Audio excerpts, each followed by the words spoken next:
स्वभावचिन्मयानन्दं कृपापूर्णं जगत्पतिं हरिषड्वर्गजेतारं नित्यानन्दगुरुं भजे। स्वभावचिन्मयानन्दं कृपापूर्णं जगत्पतिं हरिषड्वर्गजेतारं नित्यानन्दगुरुं भजे। ஒரு சீடன் ஒரு ஞானியை கேட்கிறான், ஏன் இந்த வடிவமில்லாத பரம்பொருள் மனித வடிவத்தில் வருது அப்படின்னு. அப்போ அவர் சொல்ற ரொம்ப அழகா, வடிவமில்லாத நீர் குளிர்ந்த காற்றுப்படும் பொழுது பனிப்பாறையாக உருவாவதைப் போல வடிவமில்லாத பரம்பொருள் பக்தர்கள் விளையாட வேண்டும், கொஞ்சி மகிழ்ந்து விளையாட வேண்டும்ன்ற பக்தியினாலே ஏங்கி பிரார்த்திக்கும் பொழுது மனித வடிவமாக உருவாகின்றது. வடிவமில்லாத கடல் நீர் மேல குளிர்ந்த காற்று அடிச்சதுன்னா அது பனிப்பாறையா உருவாயிடும், நீர் பனிப்பாறையாயிடும். வடிவமில்லாத இந்த பிரபஞ்ச சக்தி பரம்பொருள் மேல பலாயிரக்கணக்கான பக்தர்கள் உன்னை வடிவத்தில் பார்த்து விளையாடி கொஞ்சி உடனாடி மகிழ வேண்டும்ங்கிற அந்த பக்திங்கிற குளிர்ந்த காற்று வீசுச்சுன்னா அந்த குளிர்ந்த காற்று அந்த கடலை இறுகி பனிக்கட்டியாய் மாறச் செய்து விடுகிறது. பக்தர்களின் பக்திக்காக வடிவெடுப்பது அப்ப என்ன ஆகும்னா, தன்னுடைய சக்திகளை எல்லாம் காட்டுகின்ற வடிவமாக அது இருக்காது, எளிமைத்தன்மையை காட்டுகிற வடிவமாக இருக்கும். சக்திகளை எல்லாம் காட்டுவது பெரிய புத்திசாலித்தனம் அல்ல, ரொம்ப எளிமைத்தன்மையோடு விளையாடுவதுதான் மிக உயர்ந்த புத்திசாலித்தனம். காத்துல பறக்கிறதோ இல்ல தண்ணியில நடக்கிறதோ அவதார புருஷனுடைய பெருமை கிடையாது. சாதாரணமாக தரையிலே பணிவோடு நடப்பதுதான் அவதார புருஷனின் பெருமை. இந்த காத்துல நடக்கிறதும் தண்ணியில மிதக்கிறதெல்லாம் இந்த சின்ன சின்ன சித்து விளையாட்டு செய்பவர்கள் செய்கின்ற வேலை. இந்த புது பணக்காரர்களை பார்த்தீங்கன்னா பயங்கர பண நாத்தம் அடிக்கும்.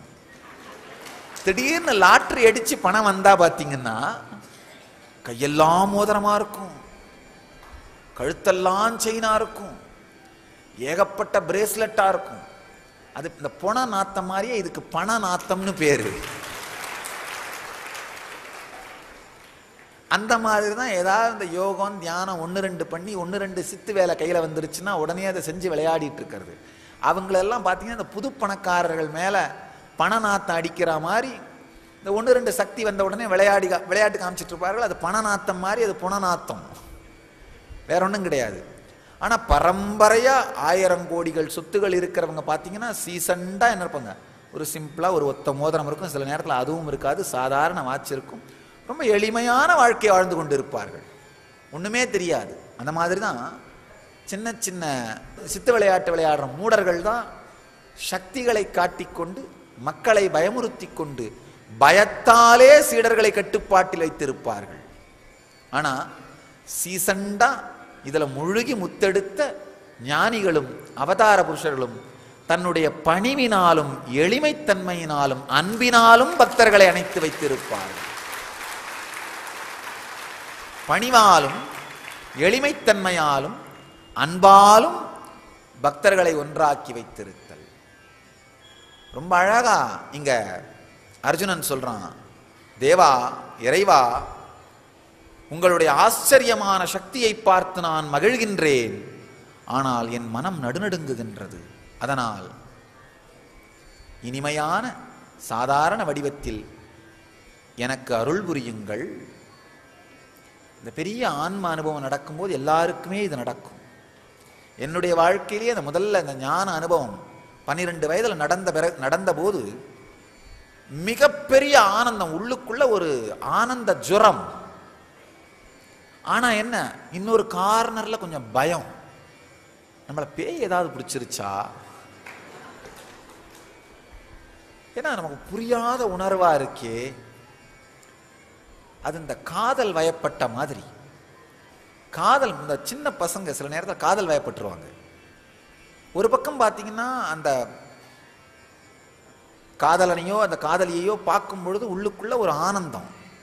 ஆனா இன்னொரு பக்கம் நமக்கு தெரியாத வேலையில நாம இறங்குறமே, ஏதாவது பிரச்சனையில மாட்டிப்போமோன்னு பயம். அந்த மாதிரிதான் இந்த முதல் ஆன்ம அனுபவம் நடக்கும் பொழுது ஒரு பெரிய ஆனந்த ஜுரம் உள்ள.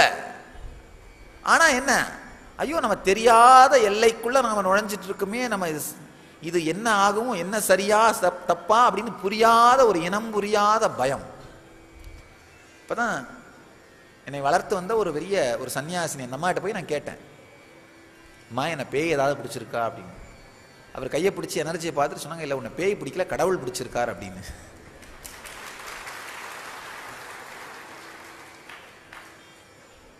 பெரிய ஆன்மீக அனுபவம் நடக்கும்போது நம்ம எல்லாருக்குமே வருகின்ற உணர்வு இது. அதனால தான் சாமி பார்த்தீங்கன்னா என்எஸ்பி முடிச்ச உடனே பிஎஸ்பி வச்சிருப்பேன். அந்த என்எஸ்பி வந்து விஸ்வரூப தரிசனம் மாதிரி, பிஎஸ்பி நீங்க கொஞ்சம் விளையாடுகின்ற குழந்தையான இனிமையான கிருஷ்ணனுடைய வடிவத்தை பார்க்குற மாதிரி. என்எஸ்பி ஒரு பெரிய ஆன்மீக அலை, ஆன்மீக சுனாமி உள்ள உலுக்கி விட்டு இந்த பிரபஞ்ச விஸ்வரூபத்தை காமிச்சு விட்டுரும். அர்ஜுனன் மாதிரி அலண்டு போயிருப்பீர்கள். அப்போ ஆஹா இல்லை இது உண்மைதான், எனக்கு ஆனந்தமா இருக்குதான், ஆனா என்ன இருந்தாலும் நான் என்ன கனெக்ட் பண்ணிக்கிற மாதிரி, என் நிலையிலிருந்து இணைச்சுக்கிற மாதிரி ஒரு எளிமையான வடிவமா இருந்தா நல்லா இருக்குமே. அப்ப பரவாயில்ல, தாயாகவும் தந்தையாகவும் நண்பனாகவும் இனிமையான உணர்வாலே இணைத்துக் கொள்ளுகின்ற நாயகனாகவும் பாருப்பான். அதுதான் பக்தி ஸ்புரணம். ஆழ்ந்து புரிந்து கொள்ளுங்கள். மிகப்பெரிய ஆன்மீக அனுபவம் சக்திகளை உணர்ந்தாலும் எளிமையோடு தன்னை இணைத்துக் கொள்ளும் பொழுதுதான் பக்தியிலே முழுமை மலருகின்றது. ஜீவன் முக்தியையும் தாண்டிய பக்தி, ஜீவன் முக்தியையும் தாண்டிய பக்தி. அதைத்தான் இங்க அர்ஜுனன் கேட்கிறான். இந்த விஸ்வரூப தரிசனத்தை கண்டதனாலே அர்ஜுனன் ஜீவன் முக்தன் ஆகிவிட்டான். நான் ஜீவன் முக்தனானா கூட பரவாயில்ல, அதை தாண்டியும் பக்தனாக இருக்க விரும்புகிறேன், இனிமையாக உன்னுடைய காலடியில் வாழ விரும்புகிறேன். புத்தருடைய ஒரு சீடர் ஞானம் அடைஞ்சிடுறாரு. ஞானம் அடைஞ்ச உடனே வந்து புத்தர்கிட்ட கேட்கிறாரு, எப்படியாவது இந்த ஞானத்தை திருப்பி கொடுக்கறதுக்கு வழி இருக்கான்னு.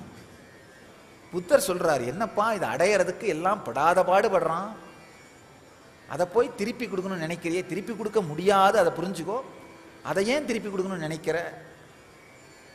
இந்த ஞானி சொல்றாரு, இல்ல இல்ல நான் ஞானம் அடைஞ்சிட்டா இதை காரணமா வச்சு எங்கேயாவது ஒரு நாட்டில் பிரச்சாரம் பண்றதுக்கு என்ன அனுப்பிடுவீங்க, ஆனா அந்த மாதிரி போய் பிரச்சாரம் பண்ற ஞானியா இருக்கிறத விட உங்க காலடியிலேயே வாழற ஞானமடையாத ஒரு சிஷ்யனா இருந்தா போதும், அது ரொம்ப ஆனந்தமா இருக்கு, அதனால பக்தனா இருந்தாலே போதும் என அப்படி வச்சிருங்க. அப்ப புத்தர் சொல்றாரு, கவலைப்படாத, ஞானம் அடைந்ததனால் என்னை விட்டு தூரமா போக மாட்ட, ஞானமடைந்த பக்தனாக நீ வாழ்வாய் அப்படின்னு சொல்றார். உண்மையில் புத்தராலே ஞானமடைந்த ஒரு ஞானினா அவன் தனியா எதையும் பண்ண மாட்டான். ஆழமான அந்த நன்றி உணர்வாலே அவருக்குள்ளேயே, அவருடைய சங்கத்துக்குள்ளேயே கரைந்து போய் வாழ்வான்.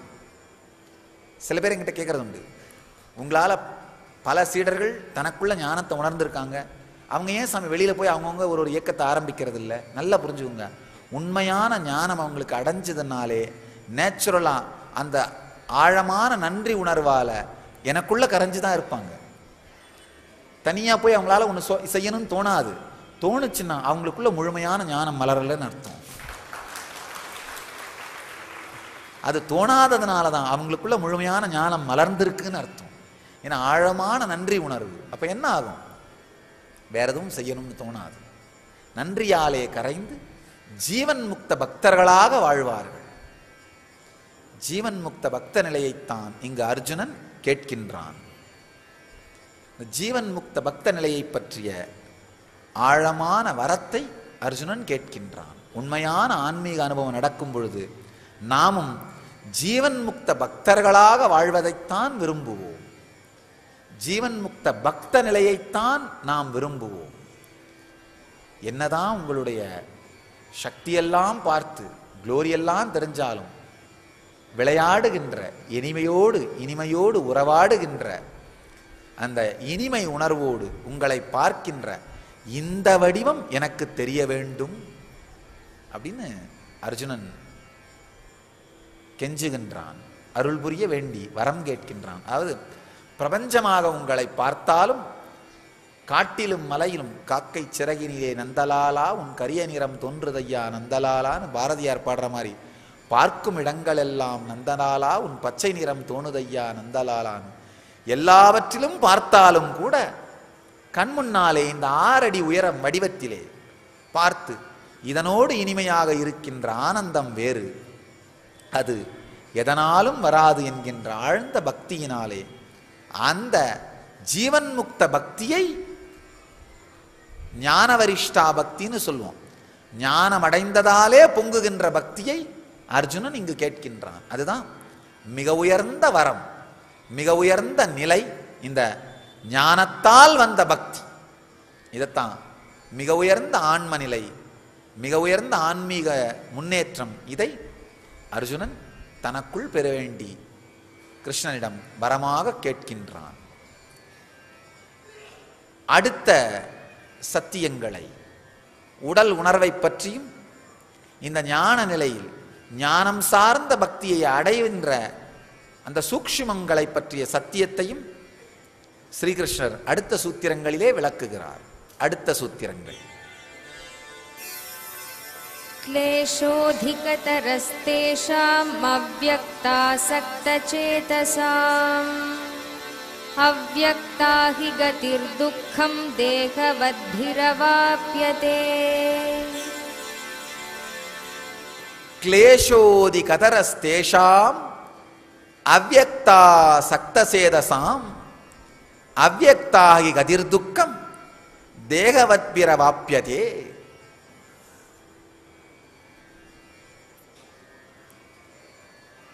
நிர்குண பிரம்மத்தில் சித்தம் வைப்பவர்க்கு சாதனை உழைப்பு அதிகம். ஏனென்றால் உடல் உணர்ச்சி உடையவர்களுக்கு நேரடியாக பிரபஞ்ச சக்தியை நிர்குண பிரம்மமாக உணர்வது கடினம்.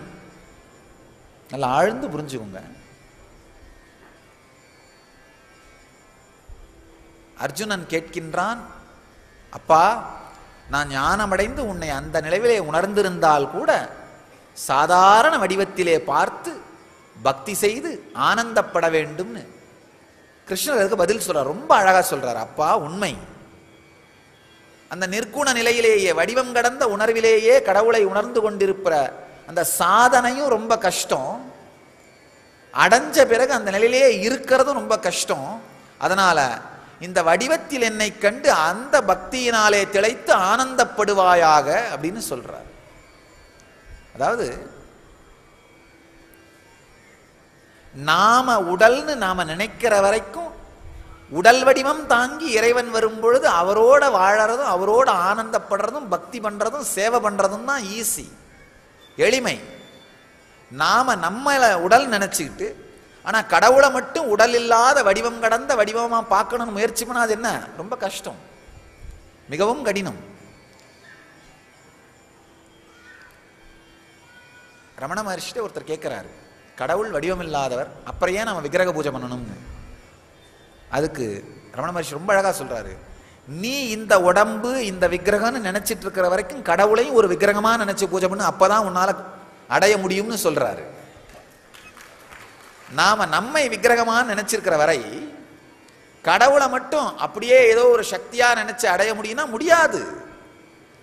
நான் பல பேரை பார்த்திருக்கேன், இந்த கடவுளை வடிவமில்லாத சக்தியா நினைக்க முயற்சி பண்றவங்க, பூஜை பண்ண முயற்சி பண்றவங்க, கடைசியில் அவங்க என்ன நினைச்சிட்டு இருப்பாங்கன்னா ஏதாவது ஒரு கடந்த பெரிய பால்வெளிய இல்ல ஒரு மலைய இல்ல கடலை நினைச்சிட்டு உட்கார்ந்துட்டு இருப்பாங்க. ஆனா அதுவும் ஒரு வடிவம் தான் அவங்களுக்கு புரியறதில்லை, அதுவும் ஒரு வடிவம் தான் புரியறதில்லை. ராமகிருஷ்ணன் ரொம்ப அழகா சொல்வாரு, இந்த வரட்டு வேதாந்திகள் ஏதோ ஒரு நிர்குணம் உருவங்கடந்த சக்தி அப்படிலாம் நினைச்சிட்டு உட்கார்ந்து உட்கார்ந்து உட்கார்ந்து தியானம் பண்ண முயற்சி பண்ணி கொஞ்ச நேரத்தில் தூங்கி போயிடுவார்கள். அவ்வளவுதான். தான் உடல்னு நினைக்கின்ற வரை இறைவனையும் உடல் வடிவில் உணர்வதும் இணைத்துக் கொள்வதும் ஆனந்தப்படுவதும் பக்தி செய்வதும் தான் நேரடியான வழி. அதுதான் எளிமையான நேரடியான வழி. ஏன்னா நாம நம்முடைய உடல் உணர்வு போற வரைக்கும் பிரபஞ்ச சக்தியை வடிவமில்லாத நிலையாக பார்ப்பது கடினம், பார்ப்பது ரொம்ப கஷ்டம். ரொம்ப அழகா ரமண மகர்ஷி ஒரு கதை சொல்வாரு. கிராமங்களிலே பிணத்தை எரிப்பார்கள். ஒரு பெரிய தடி வச்சு அந்த பிணத்தை எரிப்பார்கள். அந்த நெருப்பில் அந்த பிணத்தை தள்ளுறதுக்காக இந்த தடியை உபயோகம் பண்ணுவார்கள். இந்த தடியை உபயோகம் பண்ணி அந்த பிணத்தை நல்லா அழகாக எரிச்சு முடிச்சுட்டு கடைசியில் இந்த தடியையும் அந்த நெருப்பிலேயே போட்டு எரிச்சு விடுவார்கள். அந்த மாதிரி குருவினுடைய வடிவத்தின் மேலே ஏற்படுகிற பக்தியினால மற்ற எல்லா வடிவத்து மேல இருக்கிற பற்றையும் எரித்து விடுவது. மற்ற எல்லா வடிவத்து மேல இருக்கிற பற்றையும் எரிச்ச பிறகு இந்த குரு வடிவத்து மேல இருக்கிற பற்றையும் அதிலேயே போட்டு எரித்து விடுவது. நாம என்ன பண்றோம், எடுத்த உடனே இந்த கோலை அந்த நெருப்புல போட்டு எரிச்சிட்டோம்னா அப்ப எப்படி பணத்தை எரிப்போம்? பணத்தை எரிக்கிறதுக்கு முன்னாடியே கோலை எரிக்க முயற்சி பண்றோம். நம்ம வடிவத்து மேல இருக்கிற பற்றை எரிப்பதற்கு முன்பாகவே குருவின் வடிவத்தின் மேல இருக்கிற பற்றை எரிக்க முயற்சி பண்றோம். அது நடக்காது, அது நடப்பதில்லை. அதனால முதல்ல நம்ம வடிவத்தின் மேல இருக்கிற பற்றை எரிப்போம். பிறகு தானாகவே மற்ற எல்லா வடிவத்தின் மீது இருக்கிற பற்றையும் எரித்தவுடன் குரு வடிவத்தின் மீது இருக்கின்ற, அது பற்றுன்னு கூட சொல்ல முடியாது, அந்த பக்தி தானாகவே நம்மை ஞானத்திற்குள் எடுத்து சென்று சேர்த்து விடும். அதனால ரொம்ப அழகா கிருஷ்ண பரமாத்மா சொல்றாரு, நேரடியாக வடிவமில்லாத நிர்குண பொருளின் மீது உணர்வை வைத்து அதிலே ஒன்றுவதற்கு ரொம்ப கஷ்டப்பட வேண்டியிருக்கும். இந்த சாதனை ரொம்ப கடினம். ஏன்னா உடல் உணர்ச்சி இருக்கிற வரைக்கும் இறைவனையும் உடல் வடிவத்தில் காண்பதுதான் எளிமை.